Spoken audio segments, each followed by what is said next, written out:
So the county's in the process of updating the comprehensive plan. We do that about once every 10 years. The comprehensive plan is the vision for the county. It sets forth our goals and objectives and the level of service expectations for schools and parks and roads that the county's citizens have. So as part of the scope of work this year, we're updating the plan.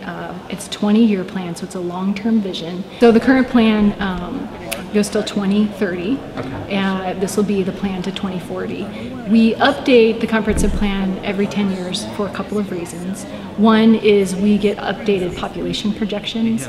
It tells us what our population is at this time, and it also projects out what we expect to see in terms of growth of people and jobs in the next 10 years. So we incorporate those new projections into our comprehensive plan, and it allows us to understand what areas need additional planning for new infrastructure, for jobs, and for housing.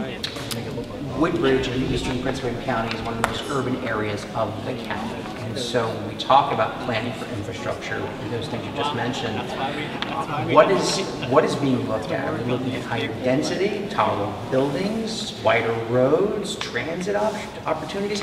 Can you be specific on what's being talked about? Sure.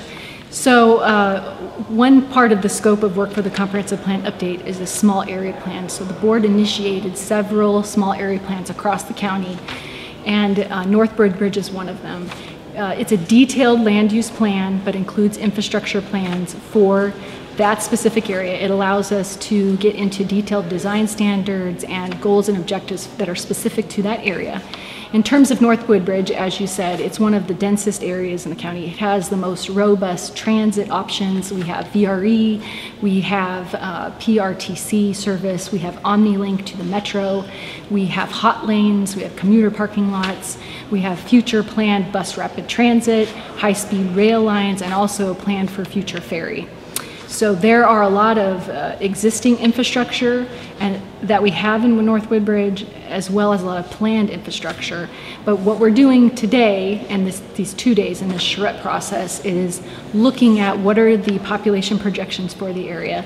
Is the area in the current, what we call a sector plan today, which the terminology will change and become a small area plan once this is adopted. Is it adequate to serve what we have planned today? Is it adequate to serve what we might expect to see in the future based on those population projections? Are there enough parks in the area? Are there adequate schools based on if the new plan calls for additional residential density? Because North Woodbridge is the most robust in terms of transit options, we expect to see much higher density. And we know that you need a certain amount of residential density to support different kinds of transit options. So I would expect the plan probably to call for a little higher density residential, also higher density non-residential, and we measure that in terms of floor area ratio. So I would expect to see those kinds of outcomes built into the recommendations of this plan. We talk about those, basically we're talking about commercial developments, right? And attracting, what type? Are we talking about strip centers, office buildings, higher structures? What would this look like if I'm driving down the road? I mean, is this going to look like maybe Route 28 in Fairfax County, along the Beltway? Is there something that I can compare it to in the region? Well, we have design guidelines adopted for the Potomac communities. Those are online, and we adopted those, or we developed those in 2014. That's a visual guide, and you can see what the visual preferences are. The county's comprehensive plan also includes smart growth strategies, and that calls for compact, walkable, mixed-use development. So what that is going to look like in North Woodbridge is vertical mixed use at high densities.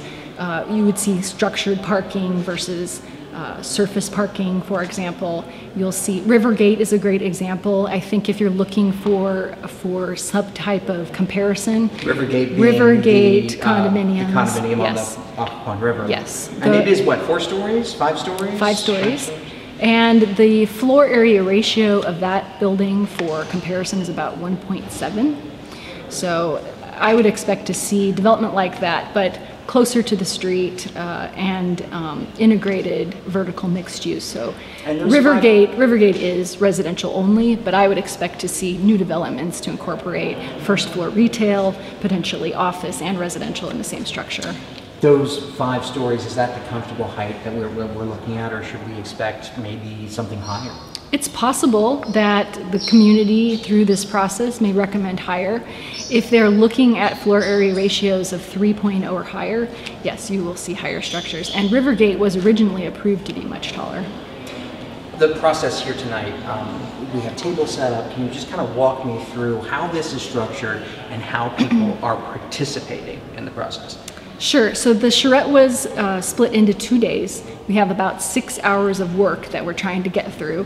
Yesterday, we focused on developing action strategies based on strengths and weaknesses and opportunities and threats. People were divided into tables so that each table would serve and function as a team. Each table has an either architect or landscape architect who are sketching these ideas and help facilitating, and also a staff from the planning office to help facilitate and guide the discussion. Today, the second day of the charrette, they are working on exercises to actually lay out the plans. So they're going to take their action strategies and goals and objectives that they developed yesterday during discussion with the same team they worked with yesterday and actually are drawing plans out today. Near the end of today, they'll be presenting these plans, and we'll be working to find consensus and opportunities to coordinate their 5 plans because we have them divided into 5 groups. All right, I want to stop you there. I'm still rolling, but I want to switch gears on you and Route 29. talk about Route 29 because that's coming up. And if you would give me just some finer detail. Miss Lawson did a great job about going in and promoting the event, but some finer detail about what people who will attend or are thinking about attending, what will they see? So the structure will be very similar, although the Route 29 Supervisor Lawson chose to execute this in a 1-day charrette. So it's, I believe, 9 to 4, and we will be having lunch. The first part of the day will be the same as our first day here, where the people will be working, the participants will be working in teams, developing action strategies for the corridor, and in the second half of the session after lunch, they will be actually drawing out their plans and presenting them, and we'll go through the process of finding consensus in the plans and where there are opportunities to combine the plans. Route 29 is different than North Woodridge because it's much less dense. There is currently no bus service. PRTC does not serve the area.